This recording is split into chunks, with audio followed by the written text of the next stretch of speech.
First, I'm going to start with the eggplant because it takes a little bit of time. So I'm going to stripe it with our peeler here. Just a couple big stripes down the side. It looks. It's all going to turn out great in the pot. So, there we go. Take your whole one. Don't chop it off yet. Leave the top on. Stick it on a plate, and we're going to put it in the microwave. We're going to probably put it in for about 6 to 8 minutes, depending on your microwave, how strong it is. And then we're going to turn it over, flip it around, and do it for another 6 or 8 minutes. Again, depending on how quickly your microwave works. So in we go.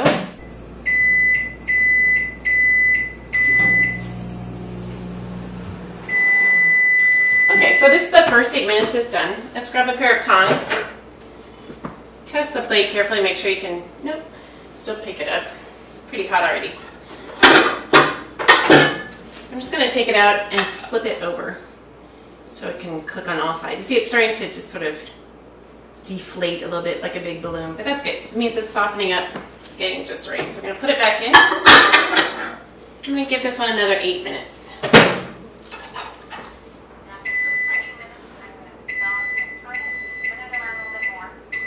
There we go. Okay, I think it's done now. All right, this is great. Be careful when you handle the plate. It's really hot coming out. It's been in the microwave for a while, so you can tell this little eggplant is kind of collapsed, but it's really juicy. It's mostly cooked, so it's all ready for us to chop up in a little bit. So we're going to put it over to the side, and we'll add that in a few minutes. So the next thing we're going to do, we're going to use some bell peppers. And again, you could make those from scratch and cook them with the rest of your vegetables. But I'm going to use some frozen ones that we've got in the side. They're just as easy. They taste delicious. So I'm going to go to the freezer and get some vegetables. Some bell peppers here. There they go. So again, easy to make from scratch if you want to cut them up. Also really easy to have the frozen ones ready to go. And they're going to be just here in the sink. We're going to run some cold water over them to get them started. So these will defrost really quickly. See all those nice bright colors? They're nice and soft for us already, so we don't have to take quite as long to cook them down. All right. So they're going to wait for us here, and we'll start on the onion. So let's see. 1 onion is probably enough for this number of just 1 eggplant and a few zucchini. So we'll just start with 1 onion, give it an easy slice. And again, you don't have to be super fancy with this cutting either. This is a really easy dish. So I'm just going to take a half and slice really quickly, sort of thin. Okay. So this isn't very hard. And I'm not even crying. I usually cry. There's all kinds of things you can do with onions to keep yourself from crying, but generally if you do it kind of quickly, you'll get through it before those fumes get to your face. Okay, so we've got our onions. We're going to move over here to the stove where we're going to heat up our first pan. Actually, our first and only pan, because this is a 1-pan recipe, so it'll be really easy. Oh, let's start the fire first. Okay. So again, we're going to start this on medium heats. We're going to heat up those onions so they get soft, not burnt, a little bit caramelized. But again, we're going to start them on their own. So pour again about a tablespoon of olive oil, which is very, very casual. Let that heat up.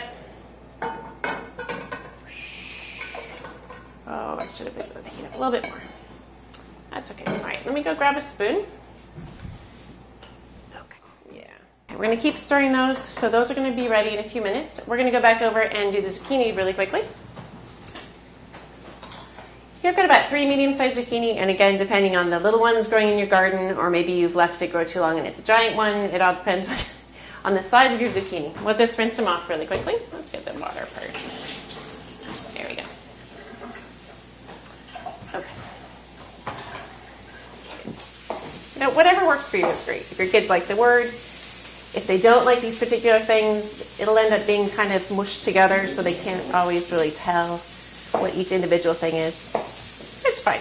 You know, Ratatouille is just it's a great thing. Everything will meld together, so the flavors are really good together, and it's not a problem. Another little trick, I usually hate when these little rounds roll up, so I usually cut the zucchini in half so there's no way it can roll off onto the floor. And what we're going to do is we're going to actually cook the zucchini separately from the onion, but we're going to use the same pan. So if the onions are almost finished, it smells like they are, we'll load up this zucchini in a bowl.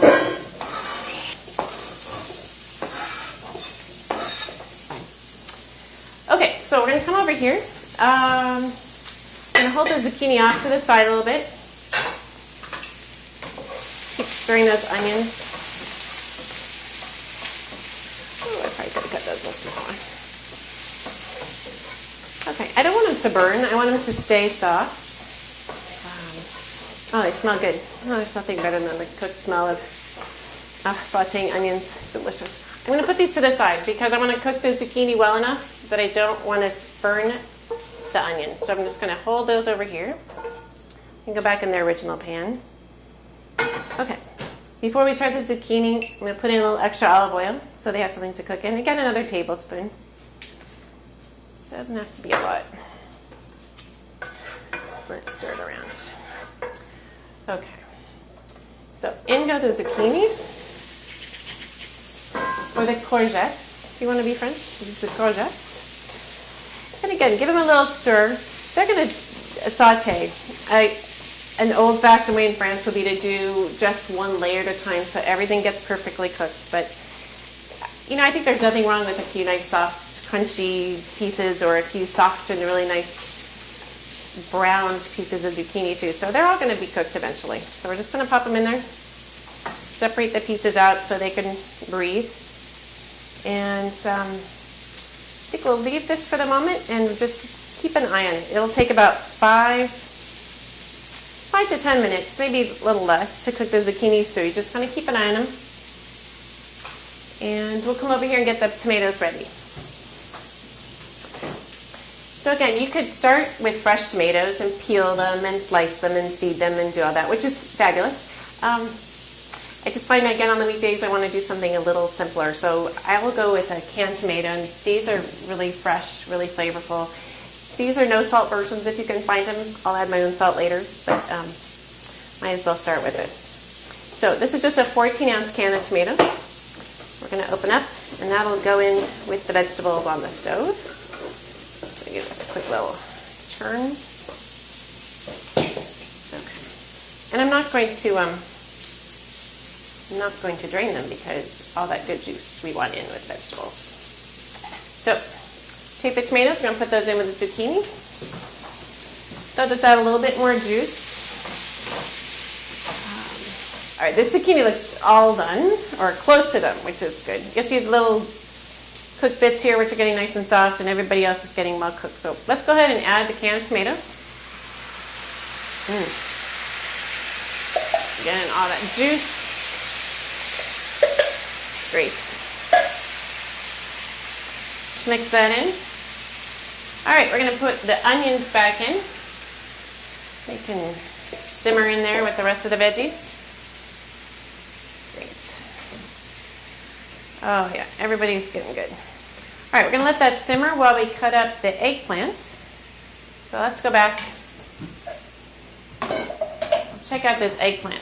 So this eggplant, I know your kids, maybe even your spouse, will say they don't like eggplant, but really this is so good. It's a really essential part of this dish. It's got a really nice nutty flavor. When it's already cooked like this, it'll just slip right in. No one will notice, but they'll notice the flavor. So really easy now. It's cooled off a little bit. I'm going to chop off the top and the bottom, if I can find it. Ooh, look how soft it is. Okay, so really easy just to cut it in half. Open it up. Ooh, all gooey and deliciousness. Cut it into 8s or quarters, whatever works. You could have a really big one, medium size, but it's all really soft and delicious. Okay, then after you've cut it lengthwise, again, depending on how much you need to hide it or just highlight it in the dish, go ahead and chop it into bite-sized pieces. This is so easy. It's all soft. It's all ready to eat. And then we're just going to pop it into the stove, into the pot with the other veggies. Right, guys?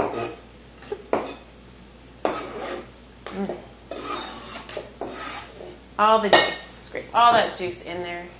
That's going in. So, here we go. In with the vegetables. Ooh, see, that's just going to be so delicious. All right, now we're going to go rescue the bell peppers that are ready to also join their friends here. Let's go find them in the sink. Oh, perfect. All right, well, don't worry if they're still a little bit cold. They are going to heat up really nicely with all those other veggies. So, in they go. Add a little bit more color. That's all delicious. Okay, I'm going to give this a little stir together. I've kind of lowered the heat a little bit to about medium low, so it doesn't burn. Everybody's cooked, essentially. So we just want it to sort of meld together. Okay, we've got everybody in there. So let's add a little bit of seasoning. So we need a little salt. Again, this could be kosher sea salts, a teaspoon. Again, depending on your flavor. Add in what you like. Garlic powder. Again, a little shortcut. You could chop up some of your own garlic and saute it with one of the other vegetables if you have time. That's fine too. Definitely some fresh pepper. Very tasty. And then I'm going to add some oregano too. And again, this could be fresh, dried. This is fresh from our garden, but then dried over the winter because you can't keep oregano fresh in our yard up in Washington State. But I put in a lot of oregano. It might be a couple teaspoons. Maybe it's almost a tablespoon. But again, that's up to you. And again, once you get it in there and you hide it, your kids won't know it's in here. They'll just taste the flavor. That's all really great. And that goes nicely with the tomato flavors. You could put herbs de Provence in here. You could do some parsley, whatever you like. So that's about it. They're going to add one last thing for the final touch. I'm going to add a little tiny bit of red wine vinegar, and this just serves to sort of brighten up the flavors. Maybe a tablespoon or a couple splashes. It really just kind of gives a little zippiness to it, which is really nice.